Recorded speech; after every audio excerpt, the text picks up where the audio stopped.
45 ദിവസമായി തുടരുന്ന ഒരു സമരം കണ്ടില്ലെന്ന് നടിക്കുന്ന, ഇടതുപക്ഷമാണെന്ന് അവകാശപ്പെടുന്ന, തീർത്തും ഒരു വ്യാജ ഇടതുപക്ഷമായ ഈ ഗവൺമെന്റിനോടുള്ള എൻ്റെ എതിർപ്പ് പ്രകടിപ്പിച്ചുകൊണ്ട് ഞാൻ ആദ്യമേ എൻ്റെ സമരത്തിനുള്ള ഐക്യദാർഢ്യം പ്രഖ്യാപിക്കുന്നു.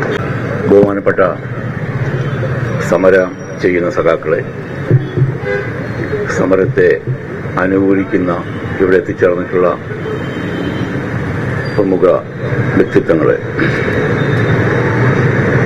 45 ദിവസമായി തുടരുന്ന ഒരു സമരം കണ്ടില്ലെന്ന് നടിക്കുന്ന, ഇടതുപക്ഷമാണെന്ന് അവകാശപ്പെടുന്ന, തീർത്തും ഒരു വ്യാജ ഇടതുപക്ഷമായ ഈ ഗവൺമെന്റിനോടുള്ള എൻ്റെ എതിർപ്പ് പ്രകടിപ്പിച്ചുകൊണ്ട് ഞാൻ ആദ്യമേ എൻ്റെ സമരത്തിനുള്ള ഐക്യദാർഢ്യം പ്രഖ്യാപിക്കുന്നു.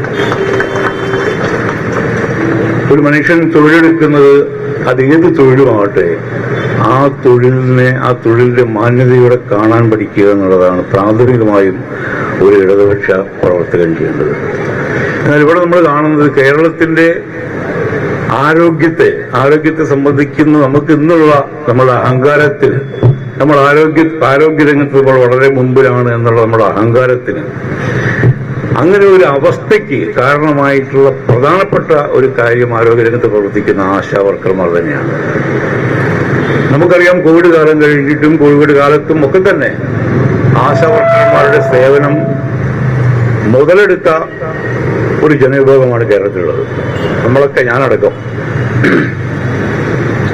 ഇവരെ അവരുടെ തൊഴിലിന്റെ മഹത്വം പോട്ടെ, തൊഴിലിനെ പരിഗണിക്കുന്നത് പോലുമില്ലാതെ, ഇപ്പൊ ഞാൻ പറയുന്നത് ആശാ വർക്കർമാർ പോലെ തന്നെ ശുചിത്വ ജോലികളിൽ ഏർപ്പെട്ടിരിക്കുന്ന സാധാരണ തൊഴിലാളികൾ, അവരൊരു ദിവസം പണിമുടക്കിയാൽ കേരളത്തിലെ സ്ഥിതി എന്താവെന്ന് മാത്രം ആലോചിച്ചാൽ മതി. നമ്മൾ ഓരോ തൊഴിലിനും അതിൻ്റെതായ മാന്യത കൽപ്പിച്ചു കൊടുക്കാത്തതിന്റെ അഹങ്കാരമാണ് മലയാളിയുടെ മനോഭാവത്തിന് പിന്നിൽ. ഈ ഒരു മനോഭാവത്തിൽ നിന്നാണ് പരിഹാസങ്ങൾ ഉണ്ടാവുന്നത്. നേരത്തെ സച്ചിദാനന്ദ മാഷ് ഉദ്ഘാടന പ്രസംഗത്തിൽ പറഞ്ഞ പോലെ, ആണുങ്ങളുടെ ഭാഗത്തു നിന്നുള്ള പരിഹാസം, സ്ത്രീകളോടുള്ള അവജ്ഞ നിറഞ്ഞ പരിഹാസം, ഇപ്പൊ ഇവിടെ വന്നു പലരും പല പ്രസ്താവനകളും നടത്തിപ്പോയി. ഇവിടെയല്ല, പല മാധ്യമങ്ങളിലും പ്രസ്താവനകൾ നടത്തിപ്പോയി. പല പ്രധാനപ്പെട്ട മന്ത്രിപദത്തിലിരിക്കുന്നവർ വരെ പരിഹാസമാണ്. ഒരു ചർച്ചയ്ക്ക് വിളിക്കാൻ തയ്യാറല്ലാതെ ഒഴിഞ്ഞു മാറുന്ന ഭീരുത്വത്തിന്റെ പേരാണ് പരിഹാസം. സമരങ്ങളുണ്ടാവും, സമരങ്ങൾ നേരിടേണ്ട രീതികളുണ്ട്. ആ രീതികളിൽ പ്രധാനപ്പെട്ട ഒരു ചുവടാണ് ഒരു ചർച്ചയ്ക്ക് വിളിക്കുക എന്നുള്ളത്. 45 ദിവസമായും അവഗണിക്കുന്ന, ഒരു എതിർക്കൽ പാർട്ടി നടത്തുന്ന സമരം എന്ന് പറഞ്ഞ് അവഗണിക്കുന്ന, അതിലിരിക്കുന്ന സ്ത്രീകളെ അപഹസിക്കുന്ന, അവരെ പരിഗണിക്കാതിരിക്കുന്ന, ഒരു ചർച്ചയ്ക്ക് പോലും വിളിക്കാതിരിക്കുന്ന ഈ ഒരു മുഷ്ക് ശരിക്കും ഇടതുപക്ഷത്തിൻ്റെതല്ല. നേരത്തെ സച്ചിദാനന്ദ മാഷ് പറഞ്ഞ പോലെ ഇന്ത്യ നേരിടുന്ന അതേ മുഷ്ക് തന്നെയാണ്. രണ്ടും ഒന്നാണ്. നമുക്ക് തെറ്റിദ്ധരിച്ചതാണ് നമ്മൾ. രണ്ടും ഒന്നാണ്. ഇന്ത്യ ഭരിക്കുന്ന അതേ രീതിയിൽ തന്നെ ഭരിക്കുന്ന, ജനാധിപത്യം എന്നൊന്നുമില്ല, വെറുതെ പറയുന്നതാണ്. ജനാധിപത്യമൊന്നുമില്ല. ഇവിടെ മഴ കൊണ്ട് ചോർന്നൊലിച്ചിരുന്ന ഈ സമരത്തിൽപ്പെട്ട സ്ത്രീകളെ അവർ മഴയിൽ നിന്ന് രക്ഷപ്പെടാൻ കിട്ടിയ ഷീറ്റ് പോലും വലിച്ചു മാറ്റുന്ന രീതിയിലുള്ള, എന്താ പറയാ, കാടത്തമെന്നും പറയാൻ പറ്റില്ല. അതിനേക്കാൾ നിഷ്ഠൂരമായ രീതിയിൽ പോലീസിനെ ഉപയോഗിച്ച് ചെയ്ത ഒരു ഭരണകൂടം.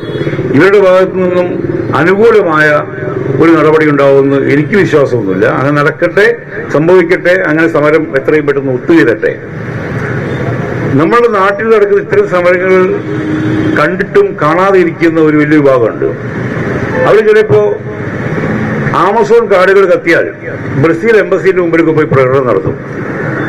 അങ്ങനെ അപ്പോഴാണ് ബ്രസീൽ അറിയുന്നത് ഇവിടെ ആമസോൺ കത്തിപ്പെട്ടില്ല. അങ്ങനെയുള്ള വലിയൊരു യുവ സമൂഹമുണ്ട് ഇവിടെ.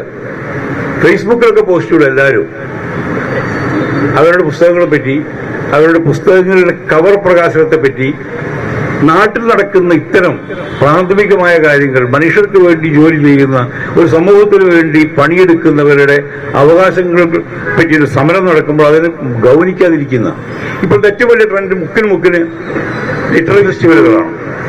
എവിടെ നോക്കിയാലും സാഹിത്യകാരന്മാരാണ്. സാഹിത്യകാരന്മാർ മുട്ടി നടക്കാൻ വയ്യാതെയുണ്ട്. തിരുവനന്തപുരം മുതൽ കാസർഗോഡ് വരെയും വയനാടും ഇടുക്കിയും എല്ലാ സ്ഥലത്തും ലിറ്റററി ഫെസ്റ്റിവലുകളാണ്. ഈ ലിറ്റററി ഫെസ്റ്റിവലുകളുടെ സാഹിത്യം മുഴുവൻ ആരും വായിക്കുന്നില്ലെന്നുള്ളത് പോട്ടെ, സാഹിത്യമാണോ എന്നുള്ളത് സെക്കൻഡറി.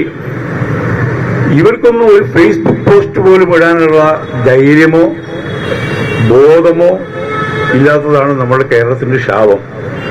നമുക്ക് സാംസ്കാരിക രംഗത്ത് ഒരുപാടാണ്. ഞാനിപ്പോ സിനിമ ഇപ്പൊ പല രീതിയിലുള്ള പല രംഗത്തുള്ള ആൾക്കാരാണ് ഇവിടെ ഒന്ന് പ്രതിനിധീകരിക്കുന്നു എന്ന് പറഞ്ഞു. ഞാൻ സിനിമയെ പ്രതിനിധീകരിക്കുന്ന ആളല്ല കേട്ടോ. ഞാൻ സിനിമയെ പ്രതിനിധീകരിച്ചു വന്ന ആളല്ല. സിനിമക്കാർ എന്നേക്കാൾ ബുദ്ധിമാന്മാരാ. കാരണം അവരിങ്ങനത്തെ ഒന്നും ഇടപെടൂല. ഞാൻ മണ്ടനായതുകൊണ്ട് ഞാൻ ഇത്തരം സാമൂഹിക പ്രശ്നങ്ങളൊക്കെ ഇടപെടുകയും എന്റെ അവസരങ്ങൾ ഇല്ലാതാവുകയും ചെയ്യും. പക്ഷെ പേടിക്കാറൊന്നുമില്ല. എന്നെ ഇഷ്ടപ്പെടുന്ന ഒരുപാട് ആളുള്ളതുകൊണ്ട് എനിക്ക് അവസരങ്ങൾക്കൊന്നും കുറവില്ല. പക്ഷേ ഈ ഒരു ഇഷ്യൂ ഞാൻ എന്റെ സിനിമാ സുഹൃത്തുക്കളുമായി പങ്കുവെച്ചപ്പോൾ പറഞ്ഞത് അത്തരം കാര്യങ്ങളൊന്നും നമ്മൾ ഇടപെടേണ്ടതാണ്. പക്ഷെ ഇതേ നമ്മൾ തന്നെ ഇവരുടെയൊക്കെ സിനിമയ്ക്ക് പോവുകയും ചെയ്യും. അതിലേക്കൊന്നും പറയാനില്ല, ഞാനും ആ തൊഴിലുള്ള ആളാണ്. പക്ഷെ ഇത് ഒരു ക്രോസ് സെക്ഷൻ അല്ല. നേരത്തെ അദ്ദേഹം പറഞ്ഞ പോലെ ക്രോസ് സെക്ഷൻ ആവുന്നില്ല. ഞാൻ സിനിമാക്കാരനല്ലാത്ത ഒരാളായതുകൊണ്ടാണ് ഞാനിവിടെ വന്നത്. സിനിമാക്കാരനാണെങ്കിൽ വരില്ല എന്ന് എനിക്ക് തോന്നുന്നത്. കാരണം അത് വേറൊരു ലോകമാണ്. അത് ഈ സാധാരണ മനുഷ്യന്മാരുടെ പ്രശ്നം പരിഹരിക്കുന്ന ഒരു ലോകമല്ല, അത് കേൾക്കുന്ന ലോകമല്ല അത്. എന്നിരുന്നാലും ഇത്തരം ഒരു ജനസഭ സംഘടിപ്പിക്കുന്നു. 45-ാം ദിവസങ്ങളായി നിരാഹാര സമരം അനുഷ്ഠിക്കുന്ന ആശാവർക്കർമാർ, ഇവരോട് ഐക്യദാർഢ്യം പുലർത്തി അല്ലെങ്കിൽ രണ്ടു വാക്ക് സംസാരിക്കേണ്ടത് എന്റെ ധാർമ്മികമായൊരു ഉത്തരവാദിത്തമായിട്ടാണ് ഞാൻ എടുക്കുന്നത്.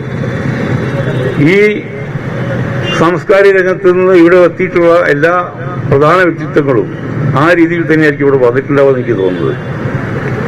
ഗവൺമെന്റിന്റെ ഇടതുപക്ഷമെന്ന് പറയുന്ന, ഞാൻ വീണ്ടും പറയുന്നു, ഇടതുപക്ഷമെന്ന് പറയപ്പെടുന്ന ഈ ഒരു ഗവൺമെന്റിന്റെ ഭാഗത്തു നിന്നുള്ള ഇത്തരം നിസ്സഹകരണം, ഈ ഒരു സമരത്തെ കണ്ടിൽ നിന്നടിക്കൽ, ഇതിനോടുള്ള അവഗണന, ഇതിനോടുള്ള പുച്ഛം, പരിഹാസം, സ്ത്രീകളോടുള്ള അവഗണന, ഇതിനൊക്കെ ശക്തമായി പ്രതികരിക്കേണ്ട ഈ ഒരു സമരം നടത്തുന്ന ഈ ഒരു ജനസഭ എന്റെ അഭിവാദ്യം അർപ്പിച്ചുകൊണ്ട് ഇതിനെല്ലാവിധ ആശംസകളും നേർന്നുകൊണ്ട് ഈ പുതിയ സമര മോഡലിന്, ഈ ജനസഭ എന്നൊരു സങ്കല്പം പ്രാവർത്തികമാക്കുന്നത് ഉദ്ഘാടനം ചെയ്തുകൊണ്ട് ഞാൻ എന്റെ വാക്കുകൾ ചുരുക്കുന്നു.